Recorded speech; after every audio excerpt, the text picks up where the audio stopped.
సాయిరామ్. సమర్థ సద్గురు సాయినాథ్ మహారాజ్ కి జై. మన సాయి బిడ్డలందరికీ నమస్కారం ఫ్రెండ్స్. ఎలా ఉన్నారండి? ఏం చేస్తున్నారు? అందరూ బాగున్నారు కదా? మన సాయినాథుని దయ వలన అందరూ బాగున్నారని, బాగుండాలని మనస్ఫూర్తిగా బాబావారిని కోరుకుంటూ ఆ సాయినాథుని కృప, కరుణ, కటాక్షములు మనందరిపైన నిండుగా మెండుగా ఉండాలి అని మనస్ఫూర్తిగా బాబావారిని వేడుకుంటూ ఈరోజు సాయినాథుని సందేశం మనం తప్పకుండా తెలుసుకుందాం ఫ్రెండ్స్.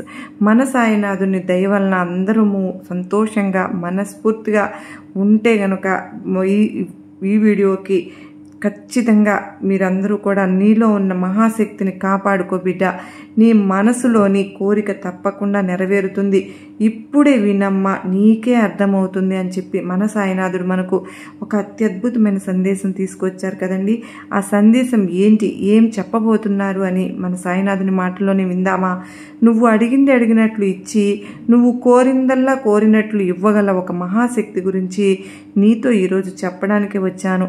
మరణాన్ని కూడా జయించగల మహాశక్తి నీ మనసులో ఉన్నటువంటి ఆ యొక్క మహాశక్తిని కాపాడాలని ఈ మాట చెబుతున్నాను. నా ఈ మాటలు కొద్దిగా జాగ్రత్తగా విను బిడ్డా. ఆ మహాశక్తిని నువ్వు గుర్తిస్తావు. ఒక మనిషి ఎక్కువ తాగి అనారోగ్యంతో ఉంటారు.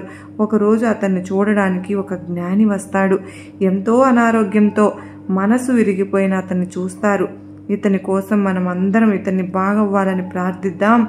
దేవునికి మన ప్రార్థనలు చేరితే అతనికి ఆరోగ్యం కుదుటపడుతుంది దేవుడు అని అందరినీ జ్ఞాని చెప్తారు. అక్కడున్న బంధువులందరూ కూడా ప్రార్థిస్తారు అని ప్రార్థన చేస్తారు. తప్పకుండా మేము ప్రార్థిస్తామని అందరూ కూడా చక్కగా ప్రార్థన చేసి అందరి ప్రార్థన వల్ల ఆరోగ్యంగా అవుతారు, బాధపడకండి అని వాళ్ళకి ధైర్యం చెప్తారు. కానీ అందరిలో ఒక నాస్తికుడు మాత్రం ఎంతో హేళనగా, ఎగతాళిగా ఇలా అంటారు, ఒట్టి మాటల వల్ల అతను బాగవుతారా చెప్పండి అని చెప్పి పకపకా నవ్వుతారు. అప్పుడు ఆ జ్ఞాని ఇలా అంటాడు, ఈ జనం అందరిలో పనికిరాని వాడు ఒకడు ఉంటాడు, వాడే మూర్ఖుడు. నీవు మాత్రమే అంటావు. అది విన్న నాస్తికుడికి కోపంగా, ఇలా అన్నందుకు నా దగ్గర క్షమాపణ అడగండి, లేకపోతే మిమ్మల్ని కొడతాను అని చెయ్యి ఎత్తుతాడు ఆ మూర్ఖుడు.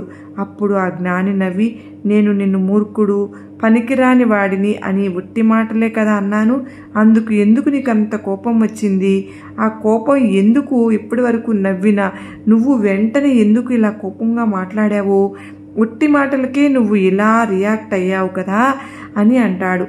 ఆ మాటలకు మీరు ఇంత ప్రభావితమైనట్లే నా మాటలకు ఇతనిలో మనోబలం పెరిగి ఆరోగ్యవంతులు కూడా కాగలరు అని చెప్పి ఆ జ్ఞాని చెప్తాడు.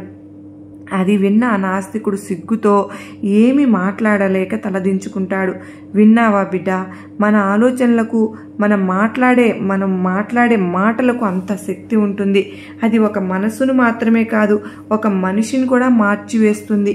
ఒక జీవితాన్నే మార్చగల శక్తి ఉంటుంది.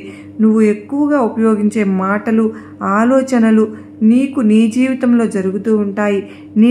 ఏ సందర్భంలో అయినా సరే అనుకూలమైన సరైనటువంటి ఆలోచనలు, మాటలు మాట్లాడుతూ ఉంటే అర్థం కాలేదు కదా బిడ్డ. ఉదాహరణకు నీకు ఎన్నోసార్లు నువ్వు అనుకూలమైనవి మాట్లాడుతూ ఉంటావు కదా, వ్యతిరేకమైన ఆలోచనలు మనసులో వస్తూ ఉంటాయి కదా. ఈ విషయాన్ని ఈ రోజు నుంచి నువ్వు మానుకో. అది నువ్వు గమనించి అసలు వ్యతిరేక ఆలోచనలు నీ దరిదాపుల్లోకి కూడా రానివ్వకుండా చూసుకో. ఈ రోజు నుంచి నాకు ఎటువంటి కష్టము, బాధ ఉండదు ఎందుకు అని తప్పకుండా నువ్వు అనుకో. అలా ఎప్పుడైతే నువ్వు అనుకూలంగా ఒక పాజిటివ్గా ఆలోచన చేస్తావో, ఎలాంటి నెగిటివ్ ఆలోచనలు అనేవి నీకు రాకుండా ఉంటాయో, నీ పరిస్థితులన్నీ కూడా నీకు అనుకూలంగా మారతాయి. నువ్వు ఎలా అయితే అనుకుంటావో అలాగే జరిగి తీరుతుంది. అలాగే జరగాలని ఆలోచించు బిడ్డ, తప్పకుండా జరుగుతుంది. నేను దిగులు, కష్టం, బాధ ఇలాంటివి కాకుండా నేను ఆనందంగా ఉన్నాను, సంతోషంగా ఉన్నాను, నాకు గెలుపు వస్తుంది, తప్పకుండా నేను సాధిస్తాను ఇలా అనుకో. నా కష్టాలు తీరాలి, నేను కరిగిపోయాను అని అనుకోవద్దు. కష్టాలు తీరాలి, బాధలు తగ్గాలి. ఇలా ఎప్పుడైతే వ్యతిరేక ఆలోచనలు నీ నాలుక నుంచి వస్తాయో అవి నిజమయ్యే అవకాశాలు అయి ఉంటాయి కనుక అలాంటి నెగిటివ్ మాటలను మానుకో. నీ నాలుక నుంచి కష్టం అనే మాట అసలు రానివ్వవద్దు. బ్రహ్మాండంగా ఉన్నాను, నేను అద్భుతంగా జీవించబోతున్నాను, నాకంతా సుఖమయంగా ఉంటుంది నా జీవితం అని ఇలా తలుచుకుంటూ, ఎందుకు నేను ఇవన్నీ చెబుతున్నాను అంటే నీ మాటలకు నీ ఆలోచనలకు అంత శక్తి ఉంది కనుకనే అనుకూలమైనటువంటి ఆలోచనలు చేస్తూ ఉంటే నువ్వు కష్టపడిందంతా కూడా నీకు దక్కే అవకాశం ఉంటుంది. కనుక నువ్వు ఎప్పుడైతే వ్యతిరేక ఆలోచనలు చేస్తూ ఉంటావో నువ్వు ఎంత కష్టపడినా అందుకైన ఫలితం నీకు రాకుండా ఎంతో బాధపడుతూ ఉంటావు. కనుక నీ మాటలకు అంత శక్తి ఉంది. ఇప్పుడు తెలిసిందా నీలో ఉన్న మహాశక్తి ఏంటో అని?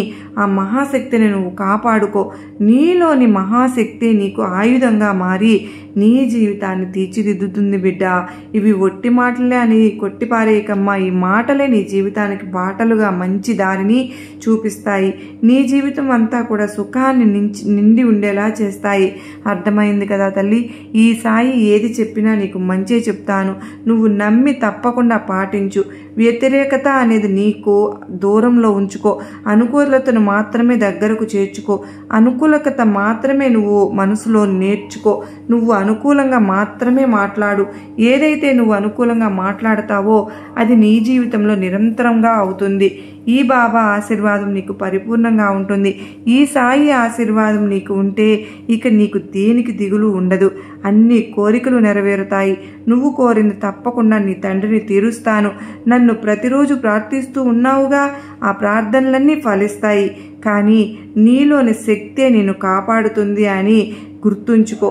నీకు నా ఆశీర్వాదములు ఎప్పుడూ ఉంటాయి అని సాయినాథుడు అత్యద్భుతమైన సందేశాన్ని మనకు అందించారు కదా ఫ్రెండ్స్. మరి ఈ సందేశం మనందరికీ కూడా ఎంతగానో నమ్మకాన్ని, ధైర్యాన్ని కలిగించింది కదూ, నచ్చింది కదూ?